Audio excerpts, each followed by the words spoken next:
दर्शकों, क्या आप जानते हैं कि पांडव कुंभकर्ण की खोपड़ी में कैसे और कब गए थे? आखिर पांडव लंका क्यों गए थे? आइए जानते हैं आज की वीडियो में। स्वागत है दोस्तों आपका हमारे चैनल समय चक्र में। ये कथा द्वापर युग के अंतिम चरण की है। जब महाभारत का युद्ध होने वाला था, उस समय कौरव और पांडव अपनी सेनाओं को इकट्ठा कर रहे थे। क्योंकि युद्ध के लिए कौरव और पांडव को सेना की आवश्यकता थी, इसलिए दोनों ही पक्ष अपने सगे संबंधियों को युद्ध का निमंत्रण भेज रहे थे। तब पांडव अपनी माता कुंती के पास गए और चिंतित होते हुए कहने लगे, हे माता, हम युद्ध कैसे जीतेंगे? हमारे पास सेना बहुत ही कम है और दुर्योधन के पास हमसे कहीं अधिक सेना है। अब आप ही हमारा मार्गदर्शन करें। तब कुंती ने अपने पुत्रों से कहा कि हे पुत्रों, चिंता ना करो, मैं तुम्हें मार्गदर्शन दिखाती हूँ। कुंती ने कहा, हे पुत्र, हम 5 बहनें हैं। हम सभी बहनों का जन्म रहस्यमय तरीके से हुआ है। मेरी बहन मंदोदरी जो लंका में रहती है, जो कि रावण की पत्नी है, और क्योंकि वो मेरी बहन है तो इस कारण मंदोदरी तुम्हारी मौसी हुई। इसलिए तुम लंका जाओ और लंका में जाकर युद्ध का निमंत्रण दे दो। इस तरह अगर लंका का एक भी व्यक्ति अगर तुम्हारे साथ होगा तो जीत तुम्हारी ही होगी। इसी तरह पांडव अपनी माता कुंती का आशीर्वाद लेकर लंका चले गए। जब वे लंका गए तो रास्ते में रामेश्वरम आया। रामेश्वरम में उन्होंने भगवान शिव के दर्शन किए। जब वह समुद्र तट पर पहुंचे तो वहां उन्हें राम सेतु दिखा। राम सेतु टूटा हुआ था, इसलिए राम सेतु से लंका जाने के लिए उस जगह के लोग राम सेतु की मरम्मत करते दिखाई दिए। क्योंकि वे आर्यव्रत से लंका में व्यापार किया करते थे, तब उसी राम सेतु से पांडव लंका पहुंचे। लंका पहुंचकर लंका पर मौजूद द्वारपालक से युधिष्ठिर ने कहा कि हे द्वारपालक, आप मुझे माता मंदोदरी से मिलवा दीजिए। अगर आप हमें माता मंदोदरी से नहीं मिलवा सकते हैं तो मेरा संदेश उन तक पहुंचा दीजिए कि कुंती पुत्र पांडव आपसे मिलने आए हैं। तब द्वारपालक ने ये सारी सूचना मंदोदरी को जाकर दी। तब मंदोदरी ने द्वारपालक से कहा कि पांडवों को सम्मान के साथ महल में ले आओ। तब पांडव महल के अंदर पहुंचे और मंदोदरी को प्रणाम किया। फिर युधिष्ठिर ने मंदोदरी से कहा कि मैं कुंती पुत्र युधिष्ठिर हूँ और आपके पास याचना लेकर आया हूँ। तो मंदोदरी ने कहा कि हे पुत्र, मेरी बहन कुंती कैसी है? तब युधिष्ठिर ने सारा वृतांत सुनाया।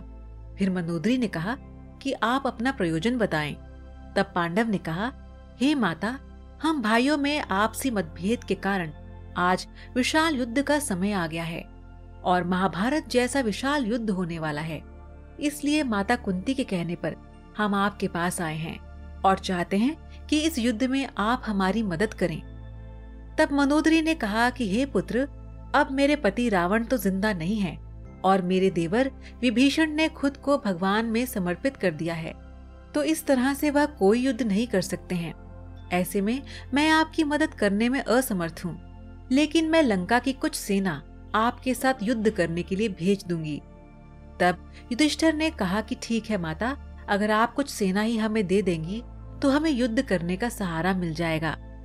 रात्रि के समय 5 पांडव लंका में रुक गए और जब सुबह उठे तो मंदोदरी ने उनसे कहा, हे पुत्रों, आप स्नान कर लें, तब तक मैं आपके लिए भोजन का प्रबंध करवाती हूँ। तब 5 पांडव लंका से बाहर आ गए और सरोवर की खोज करने लगे, परंतु उन्हें कोई सरोवर नहीं मिला।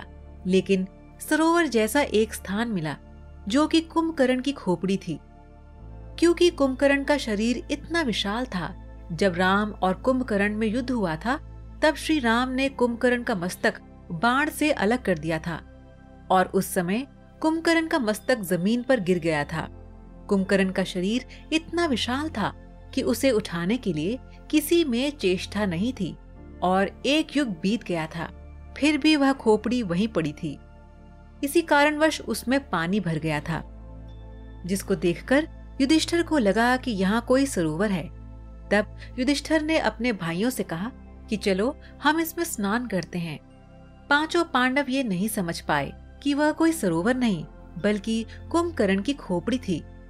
धर्मराज युधिष्ठिर अपने सभी भाइयों के साथ उसमें स्नान करने के लिए उतर गए और जैसे ही वे उस खोपड़ी में स्नान करने उतरे तो वे सभी उसमें डूबने लग गए। तभी वहां पर एक ग्वाल गाय चरा रहा था। उसने इन सभी को उसमें डूबते हुए देखा। वह दौड़ा चला मंदोदरी के पास गया और मंदोदरी से कहा कि हे माता, आपके यहाँ जो अतिथि आए हैं वे कुंभकर्ण की खोपड़ी में डूब रहे हैं।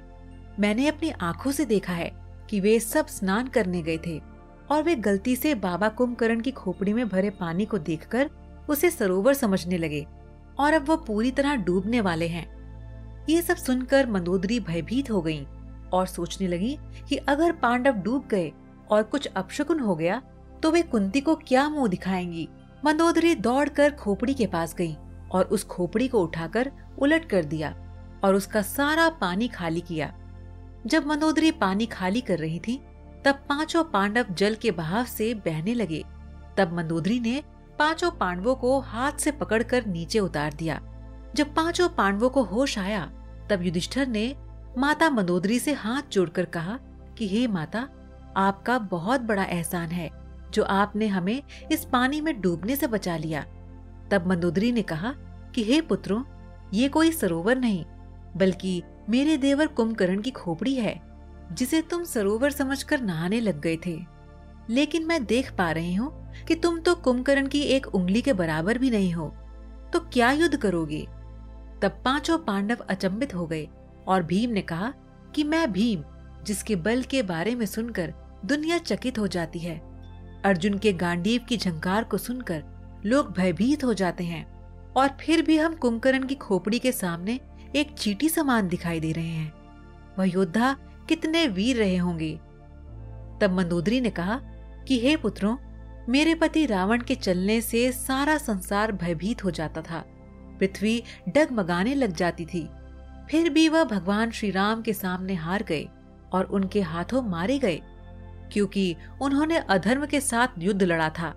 इसलिए हे पुत्रों, अगर तुम धर्म का साथ दोगे तो अवश्य जीतोगे, परंतु अगर तुम अन्याय का साथ दोगे तो कभी नहीं जीत पाओगे। इसलिए हमेशा सत्य का साथ देना। और ये कहकर मंदोदरी पांडवों के साथ लंका के अंदर प्रवेश कर गईं और उन्हें स्वादिष्ट भोजन कराकर अपनी कुछ सेना उनके साथ भेज दी ताकि वे युद्ध कर सकें। तो दर्शकों, आज का सवाल आपके लिए ये है कि क्या आप बता सकते हैं कि भगवान राम और रावण के बीच युद्ध कितने दिनों तक चला था? आप इसका जवाब हमें नीचे कमेंट बॉक्स में दीजिए। हमें आपके जवाब का इंतजार रहेगा।